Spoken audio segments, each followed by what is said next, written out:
Hola, what's up? Bienvenue dans cette nouvelle vidéo où cette fois-ci je vais te donner pour moi les 4 étapes pour arriver à la confiance en soi. On a tous un petit peu des doutes à un certain moment, on a tous des remises en question, soit de la part de personnes extérieures, soit par rapport à nous-mêmes. On se pose nous-mêmes des questions, on se menace nous-mêmes. Mais dans cette vidéo, j'aimerais vraiment te donner les 4 étapes, tout simplement pour avoir confiance en soi.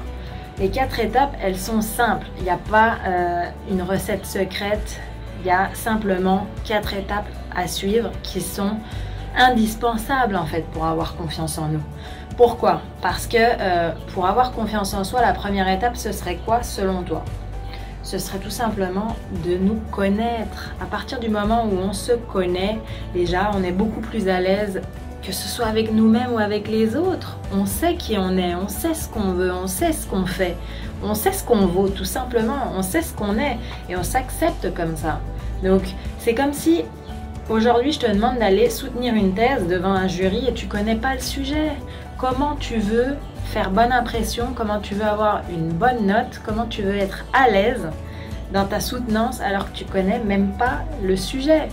C'est mathématique. Si tu ne te connais pas, tu n'auras jamais confiance en toi. Donc pour ça, fais un vrai travail de connaissance de toi-même, de connaissance profonde de qui tu es et ce à quoi tu aspires, qu'est-ce qui est important pour toi. Pour ça, je te conseillerais de faire par exemple l'étoile des valeurs. L'étoile des valeurs, c'est simple, hein, tu traces une étoile avec le nombre de pics que tu veux et chaque pic correspond en fait à un domaine de ta vie qui est important. Et dans chaque pic, donc dans chaque domaine de ta vie, tu vas mettre les valeurs, 3 valeurs. Tu vas les mettre 1, 2, 3. De la plus importante à la moins importante. En termes de valeur, on parle de quoi? On parle d'honnêteté, on parle d'authenticité, on parle de justice. Vraiment, voilà, si tu vas sur Google, tu as une liste de valeurs et vois lesquelles correspondent plus à ce qui est important pour toi dans chaque domaine de ta vie. Vraiment, fais ce travail-là. Ça peut être l'étoile de valeur comme ça, mais ça peut être aussi la roue de la vie. La roue de la vie, c'est pour faire un point sur ta vie et justement identifier les domaines de ta vie les plus importants pour toi. Qu'est-ce qui est super important, ce sans quoi tu ne peux pas vivre aujourd'hui et évalue un petit peu ton niveau de satisfaction par rapport à chaque domaine. Aujourd'hui, voilà, je suis par exemple, les domaines de la vie qui sont super importants pour moi, c'est la famille, c'est le sport, c'est les voyages, c'est la vocation personnelle, c'est voilà, le fait de faire un travail qui me plaît, que je délivre vraiment quelque chose, que je me sente utile, qui m'inspire tout simplement. Donc voilà, vraiment c'est fais ce travail-là, la roue de la vie, l'étoile des valeurs. Déjà ce sera un très bon début pour identifier un petit peu les choses importantes, tes valeurs bases et qui tu es. Voilà, donc ça c'est super important. Autre exemple aussi pour se connaître, pose-toi les questions suivantes. Pose-toi qu'est-ce que j'aime faire, qu'est-ce qui me fait vibrer. Pour ça, qu'est-ce que j'aime faire par exemple, quel est ton film préféré, quel est ton livre préféré. Derrière, tu vas comprendre, tu vas essayer de comprendre pourquoi ce livre c'est ton préféré ou ce film, pourquoi, quelle valeur ce film véhicule. Et ça va t'aider, tu vois, tout est relié. Donc vraiment, pose-toi toutes ces questions. Qu'est-ce que tu fais naturellement sans regarder l'heure passer, que tu prends un plaisir tellement fort que voilà, le temps passe et tu pourrais le faire encore et encore, que ça ne te poserait aucun problème. Voilà, vraiment pose-toi toutes ces questions-là. Je sais que ça peut être un travail lourd, le travail d'investissement sur soi, de développement personnel, c'est quelque chose de lourd à la base, il faut le savoir, mais c'est que comme ça que derrière, on peut atteindre un épanouissement personnel.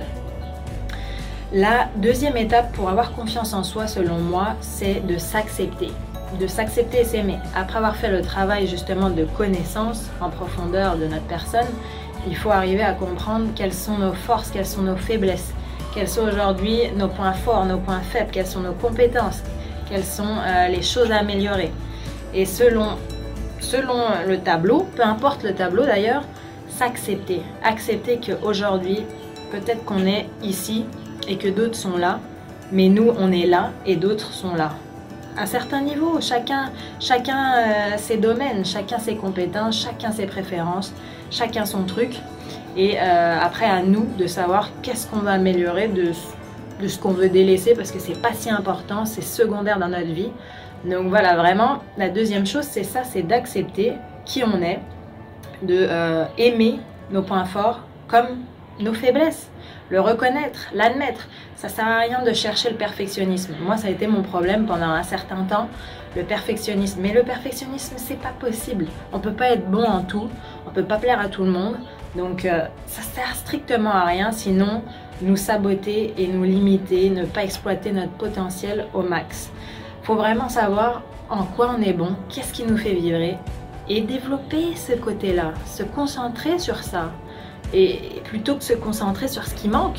Ce qui manque, c'est pas grave. Soit on l'améliore de nous-mêmes en nous formant, en cherchant des infos, en étant curieux et du coup en ayant la détermination de s'améliorer, soit on trouve pas ça utile, on délègue ou on laisse tomber parce que tout simplement on n'en a pas besoin dans notre vie. Et c'est pas grave. C'est pas grave. On peut se retrouver dans une situation où la compétence ou le domaine en question est le sujet. Et du coup, on a affaire à des gens qui s'y connaissent, pas nous. Mais si c'est pas notre domaine de vie, si c'est pas notre priorité, pourquoi se sentir mal? Pourquoi se sentir inférieur ou quoi? Non, il faut juste savoir quelles sont nos priorités, qui on est, qu'est-ce qu'on veut, qu'est-ce qu'on fait, tout simplement. Donc voilà, vraiment, pour ça, t'aimer, t'accepter, prends du temps pour toi et aie connaissance, aie conscience de tes priorités et de où se trouvent tes forces et concentre-toi là-dessus. La troisième étape pour moi, c'est de se challenger, sortir de sa zone de confort, faire des choses nouvelles. Si tu restes tout le temps à faire les mêmes choses, si tu restes dans tes habitudes, jamais tu vas avoir de petites réussites. Des trucs mais banals, basiques, aider quelqu'un dans la rue,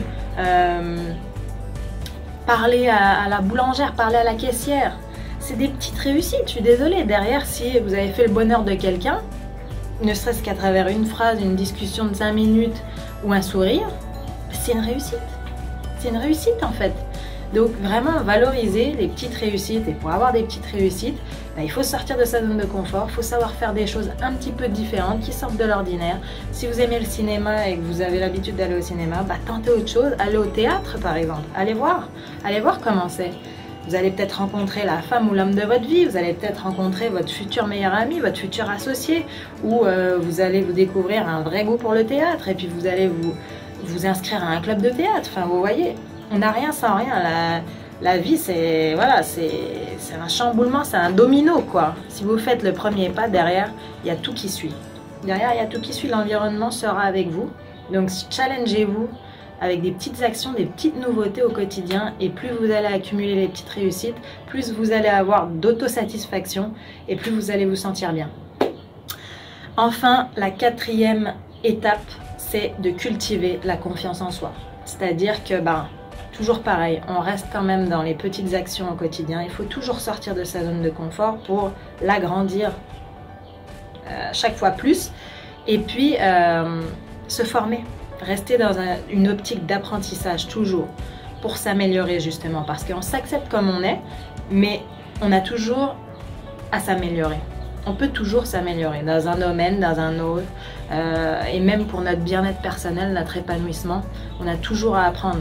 Lisez des livres, regardez des vidéos, regardez des films à thème sur des choses qui peuvent vous faire évoluer. Voilà, cherchez toujours à vous améliorer. Je dis pas chercher l'excellence, parce que ça, ce sera un petit peu justement tomber dans le perfectionnisme, mais cherchez toujours à évoluer, ne restez pas sur vos acquis. Et ça, c'est pareil, ça vous permettra de vous sentir bien, d'éliminer un petit peu ce sentiment de culpabilité qu'on peut avoir des fois, et vous allez vous créer une autosatisfaction. C'est ça. Tout simplement, c'est passer à l'action au quotidien, se bouger pour pour se sentir mieux, pour évoluer, pour grandir tout simplement. Voilà pour moi les 4 étapes à la confiance en soi. Donc si ça t'a parlé, si ça t'inspire, si tu vas te battre pour ta vie maintenant, si tu vas mettre en place tout ce que je viens de te dire, mets-moi un like, partage la vidéo et moi je te dis à la prochaine pour une nouvelle vidéo. Ciao ciao!